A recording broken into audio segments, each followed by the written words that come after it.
إذا أردت أن تعرف مدى إيمانك فراقب نفسك في الخلوات، راقب نفسك في الخلوات. إن الإيمان لا يظهر في صلاة ركعتين أو صيام نهار، بل يظهر في مجاهدة النفس والهوى. والله ما صعد يوسف عليه السلام ولا سعد إلا في مثل ذلك المقام. وأما من خاف مقام ربه وأما من خاف مقام ربه ونهى النفس عن الهوى فإن الجنة هي المأوى. من السبعة الذين يظلهم الله في ظله يوم لا ظل إلا ظله: رجل ذكر الله خاليا ففاضت عيناه، وآخر دعته امرأة ذات حسن وجمال فقال إني أخاف الله.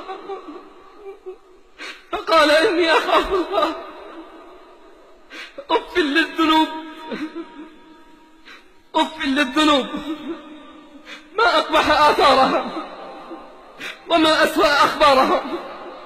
وهل تحدث الذنوب إلا في الغفلات والخلوات؟ يا من لا يصبر لحظة عما يشتهي، قل لي من أنت وما علمك وإلى أي مقام ارتفع قدرك؟ يا مدمن الذنب أما تستحي؟ الله في الخلوة ثانيك، غرك من ربك إنفاذه وستره طول مساويك. اسمع فضيحة العصاة يوم القيامة: اليوم نختم على أفواههم وتكلمنا أيديهم وتشهد أرجلهم بما كانوا يكسبون. إياك والاغترار بحلمه وكرمه، فكم قد استجرج من عاصي وقسم من جبار وظالم. إذا همت النفس بالمعصية فذكرها بنظر الله، لا يكن الله أهون الناظرين إليك. إذا خلوت يوما بريبة والنفس داعية إلى العصيان فقل لا أستحي من نظر الإله، فإن الذي خلق الظلام يراني.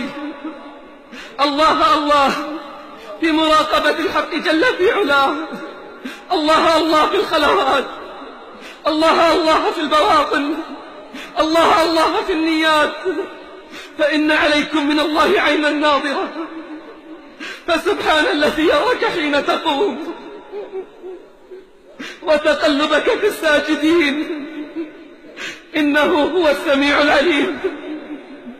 راقب العواقب تسلم، لا تمل مع الهوى فتندم. أين لذة المعصية؟ أين تعب الطاعة؟ رحل كل بما فيه، فليت الذنوب إذا خلت. إن كنت تعتقد أنه لا يراك فما أعظم كفرك، وإن كنت تعصيه مع علمك باطلاعه عليك فما أشد وقاحتك وما أقل حياك. اقبل الموعظة، اعمل بالنصيحة، لأنه من أعرض عن الموعظة فقد رضي بالنار. كلا بل لا يخافون الآخرة، كلا إنه تذكرة فمن شاء ذكره، وما يذكرون إلا أن يشاء الله. هو أهل التقوى وأهل المغفرة. يا مسكين، بأي بدن ستقف بين يدي الله؟ وبأي لسان ستجيب؟ أعد للسؤال جوابا وللجواب صوابا. فماذا أعددت للنجاة من عظيم عقاب الله وأليم عذابه؟ لا يندفع ذلك إلا بحسن التوحيد وخندق الطاعات. اللهم أحينا مسلمين وتوفنا مسلمين وألحقنا بالصالحين.